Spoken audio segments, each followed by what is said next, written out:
Hi, welcome back. Joel Mark Witt with Antonia Dodge here at Personality Hacker. We are with Beatrice Chestnut, the author of The Complete Enneagram and Nine Types of Leadership, excuse me. She's created a program with us called the Enneagram Roadmap here at Personality Hacker, and we've been doing a short series of videos talking all about the Enneagram, this program, about Beatrice, her credentials, where she's come from, how she got into this.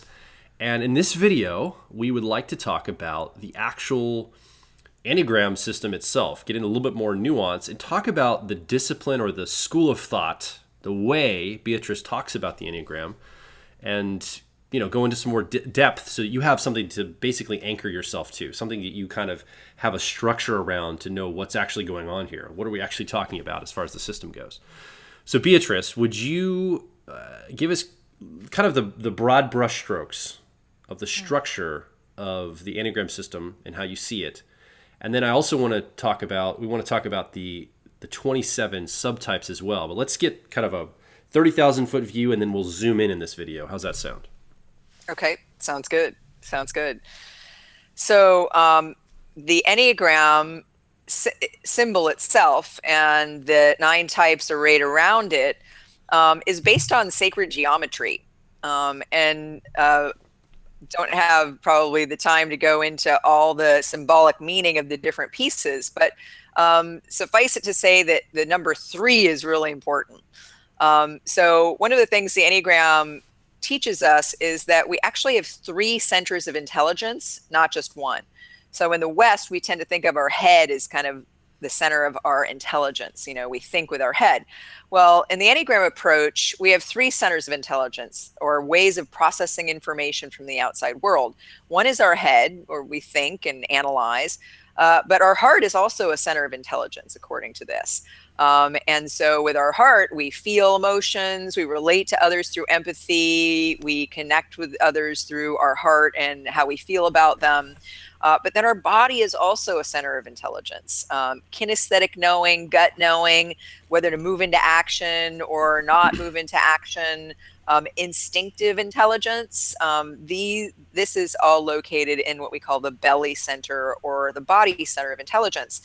And so according to the Enneagram map, there are 3 personality types that are kind of based in the head center. They live in or are more focused on thinking, more in the head center. There are 3 types that live more from the heart center, and 3 types that live more from the body center.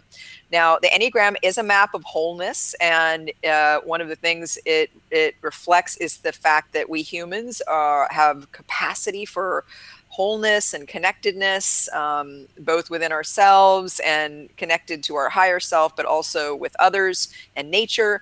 But we get thrown out of balance when we come into the world and we need to kind of focus in on some specific survival strategies to get along in the world. And so that narrowing of focus throws us out of balance, in that we tend to come more from one center than the other 2. And as we find out, part of what the Enneagram helps us do as a growth map is it helps us balance out the work of the centers. So I'm a heart type. I come more from my emotional centers. So sometimes I, without realizing it, am relating to situations and people more from an emotional place than from, say, an analytical place or an instinctive or gut knowing place. And when we're out of balance, things, you can not realize certain things about the way you're going about doing something. For instance, I can think I'm just thinking about a friend of mine, but really the way I'm thinking about her reflects the fact that I'm angry at her, right? And I don't recognize that I'm not really it's almost like the work of the head center is actually being done by the wrong center. It's being done by the work of the heart center, because I'm coming more from emotion. And the main thing is we're not conscious of that. And so it's all about imbalance and getting more into balance. But so there are 3 types in each center. And then the system breaks down again into 3. So for each of the 3 types, there are 3 versions, or 3 subtypes or subpersonalities, based on which of one of 3 instincts in you is more dominant.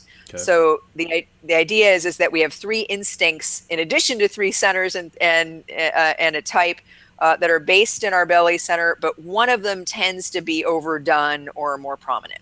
Okay, so we have the 9 basic types, and those are in 3 broad categories: head, Right. heart, body. Right. And then within each of those 9 types, there are 3, you call them instincts. Are those instincts the same? In other words, are those the same 3 instincts? And I already know the answer to this. I'm teeing you up to answer it. Are those instincts Right. the same for each of the 9 types? In other words, are they the same categorically, or are they literally 27 different instincts? So here's where it's really important to be clear, because there has been a lack of clarity about this in the Enneagram world. So we all, just like we all have all 3 centers, but we tend to come from one than the other, one more than the other 2. We all have 3 instincts. We all have an instinct for self-preservation. Okay. We all have an instinct for social relationships, or how do I get along with the group? And if you think about this, especially in older eras, in more ancient eras, you had to rely on your group or your tribe to survive, right? So how you relate to the group is the social instinct. And then one-to-one bonding or sexual relationships are very important in terms of safety, companionship, reproduction, pleasure. So one-to-one bonding, or the sexual instinct, is the third one. And again, we all have all 3, but one in each of us, one tends to be more dominant. In other words, we tend to overdo that one. Like for me, it's self-preservation. So my self-preservation needs, the way my self-preservation instinct expresses it, is kind of overactive. I put too much attention on, what I'm going to have for dinner, or, food needs, or comfort or shelter, or whatever needs are related to that self-preservation instinct. Then there's usually one that's secondary, that comes in second, that's also active, but not as overdone as the first one. And then there's usually one that's more repressed, that we've kind of either given up on, or we just don't really pay much attention to it. And again, these are biological drives, so very automatic. We don't tend to think about this. They're very impulsive, instinctual reactions to things. Okay, so then so as you did identify your type, you're going to identify which number you are on the Enneagram system. So for example, Right. I'm a Enneagram 6, and then from there, that's where the instinct comes in. There's basically 3 variants or 3 instincts in the Enneagram 6 type, and I'm an Enneagram Right. social 6. So I have that instinct. Now there's other self-preservation 6s or sexual 6s, and you also use the term one-to-one in your book. We could Right. talk about that in a second here. But so then that would give more fidelity or nuance to not only my numbered type, but the expression of the number that I show up as, Right. basically in my Right. in Right. my personality. Right. So there are going to be certain aspects of the 6 character that all 3 sixes share. However, and this is really important, and I've written a lot about the subtypes because I think it's such an important piece. It adds so much nuance.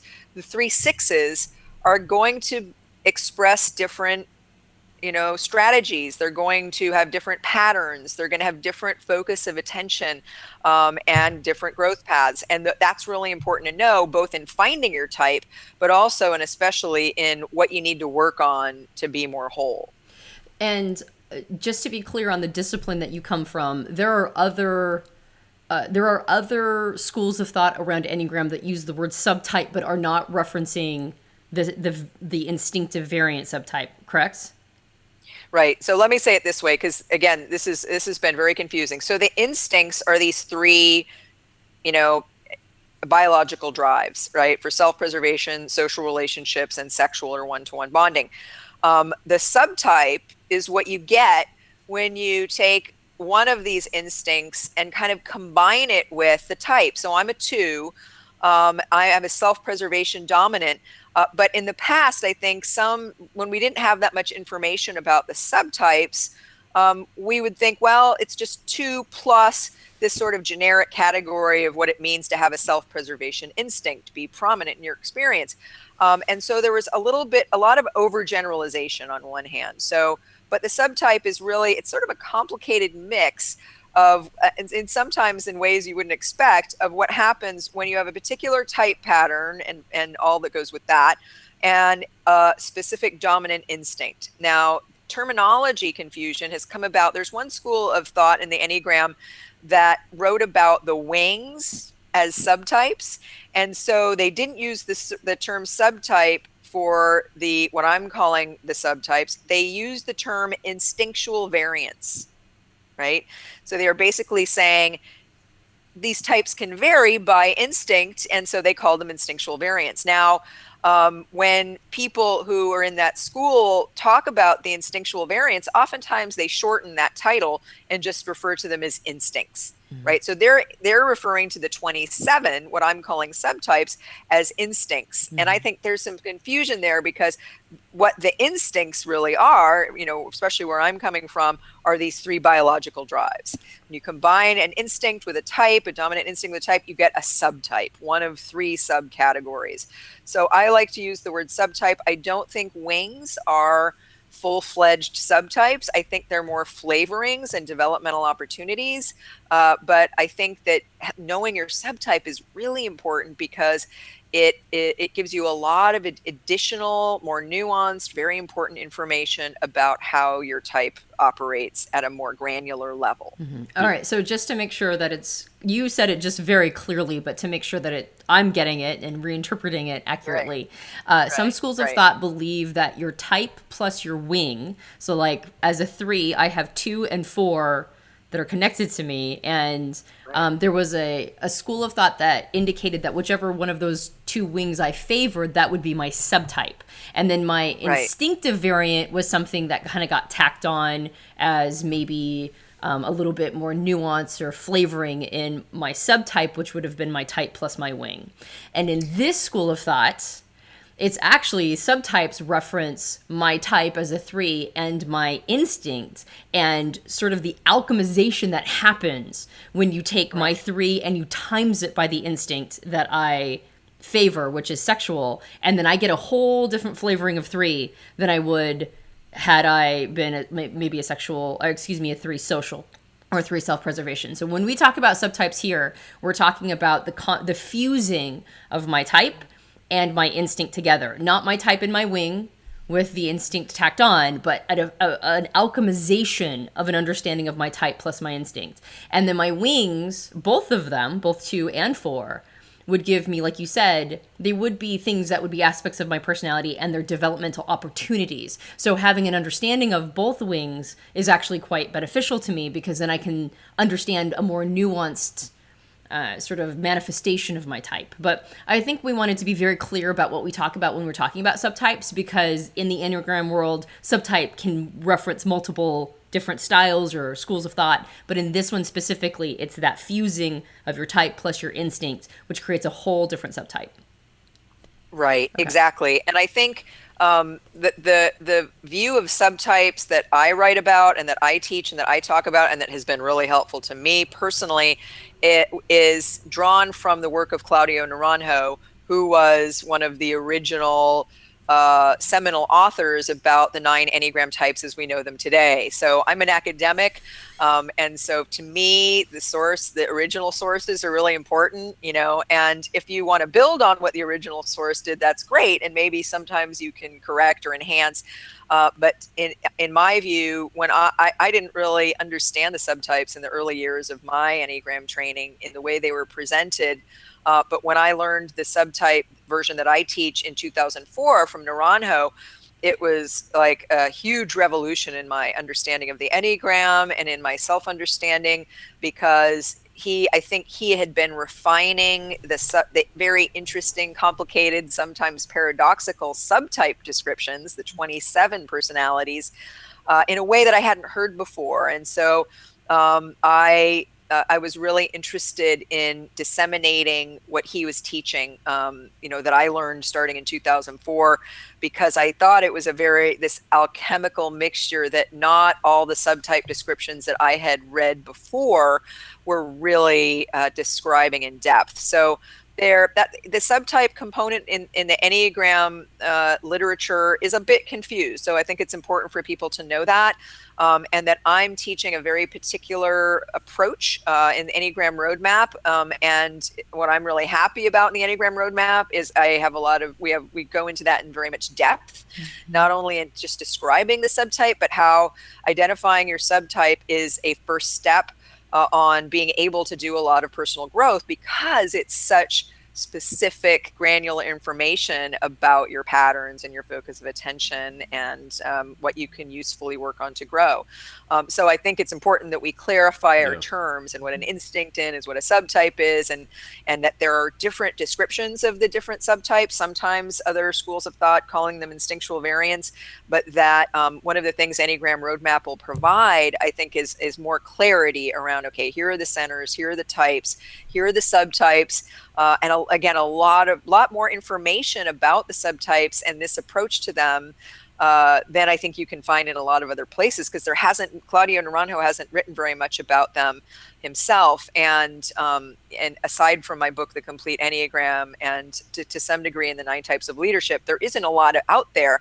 And I think really sincere students who like to use the Enneagram, when they find the subtypes and they find their subtype, it's really eye-opening for them. And so I think it's really important, like we're doing, to clarify the different levels of the system, and how they operate, and what confusions may be out there, so that, when you're entering into the Enneagram, you can have more clarity. Yeah. And in this program, I just want to again highlight, it's the 9 types additionally with the instinct that creates the 27 types. And in the program, we go into all 27 types. Beatrice walks through the expression of each of those subtypes in the entire system. So it's really great, because you get a sense of the fidelity, the detailed fidelity of how you show up with your subtype in a very specific way, and then growth path from that as well, which I think is really powerful for you listening or watching to apply to your life, because it gives you a really practical roadmap then specific to you.